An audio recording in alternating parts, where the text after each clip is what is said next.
조금 전에 검찰이 검찰권 수사권을 남용해서 EBS에 대한 압수수색이 얼마나 부당한가라는 말씀들을 두 번이나 이곳에서 말씀드렸는데, 저희는 검찰이 이런 식으로 검찰권을 남용하면서 특별히 사건을 조작하는, 특히 수원지검이 이화영 전 경기부지사에 대해서 이재명 대표에 대한 대북 송금 사건과 연결시키려고 사건을 조작하고 있는 이 문제 때문에 전체적으로 정치검찰이 어떻게 사건 조작을 하고 있는지 진상을 좀 규명하고, 또 거기에 대해서 제도를 개선해야 할지, 어떻게 응징해야 할지, 이런 부분을 논의하기 위한 단위를 저희가 꾸렸습니다.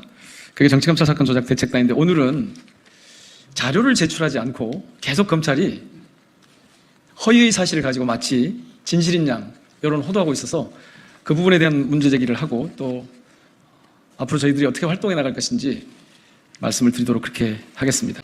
검찰은 사건 조작 은폐 의혹 시도를 멈추고 성실한 자료 제출로 진상규명에 협조하라.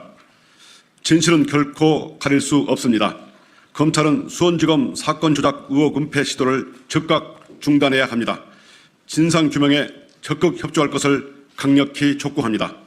검찰은 이화영 전 경기부지사에 대한 불법 회유와 협박이 전혀 사실무근이라고 주장합니다. 지금껏 선택적으로 자료를 공개하면서 사건을 숨기기에 급급한 모습입니다. 이 전 지사는 검찰은 물론 검찰 출신 변호사에게서도 진술 조작을 제안받았다고 밝혔습니다. 수원지검 박상용 검사가 고등검사장 출신 변호사를 통해 회유를 시도했고 접견 등 몇 차례 만남을 가졌다는 것입니다. 검찰은 이에 대하여 사실이 아니다라고 해명했습니다. 해당 변호사와 이 전 부지사 접견은 2022년 11월 3일 이루어졌고 쌍방울 김성태 회장 입국 이전이라는 설명입니다. 그러나 어제 2일 대책단에 입수한 자료를 통하여 검찰의 이와 같은 주장이 거짓임이 밝혀졌습니다. 대책단이 입수한 이 전 부지사 변호인 접견 기록에 따르면 조모 변호사는 2022년 11월 3일뿐만 아니라 두 차례나 더 이 전 부지사와 만났습니다. 더욱이 접견 시점조차도 쌍방울 김성태 회장의 귀국 이전이 아닌 이후로 확인됐습니다. 조모 변호사는 이 전 부지사를 2023년 6월 19일 18분, 6월 29일에는 1시간이 넘는 시간 동안 접견했습니다.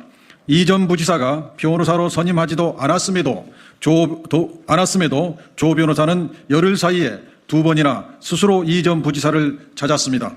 우리는 바로 이 시점에 이화영 전 부지사의 당시 경기도지사였던 이재명 대표에게 쌍방울 그룹 방북비용 대납 사실을 보고했다는 진술이 나온 점에 주목합니다. 더욱이 조 변호사는 쌍방울 김 회장의 법률 조력자입니다. 검찰에 묻습니다.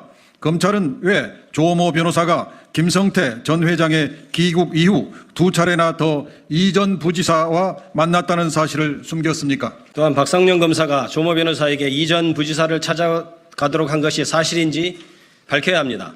사실이라면 그것만으로 변호사법 제37조 위반에 해당하는 중대한 범죄를 검찰이 스스로 자행한 것입니다. 나아가 조모 변호사를 통해 이재명 대표에 관한 허위 진술을 회유했다면 박 검사는 형법 제155조에 따라 10년 이하 징역에 처해지는 모해 목적 증거 위조죄를 저지른 것입니다. 굳이 녹취도 되지 않는 변호인 접견이란 꼼수까지 썼다는 의혹 이외에도 검사실로 이 전 부지사를 몇 차례나 따로 불러냈는지도 밝혀야 합니다. 대책단은 요구합니다. 검찰이 떳떳하다면 자료 제출 요구에 성실히 응하길 바랍니다. 이미 4월 27일에 요구한 김성태, 방용철, 이화영의 출정 기록 및 변호인 접견 기록, 수원지검 출입자 명단, 조사 횟수 등 13개의 13개의 자료를 제출해야 합니다. 진실규명을 위한 기초자료인데 아직 단 한 건도 제출되지 않았습니다. 따로 생산할 필요 없는 검찰과 법무부 보유 자료입니다. 절대 제출하기 어렵지 않습니다. 대책단의 활동 목표는 명확합니다. 어떤 추정이나 주장이 아닌 오직 자료와 증거로 판단하겠습니다. 이를 기반으로 사건의 진실을 규명하고 책임을 묻겠습니다. 법무부와 검찰에 경고합니다. 끝까지 자료 제출을 거부하면서 진상규명을 방해한다면 좌시하지 않겠습니다.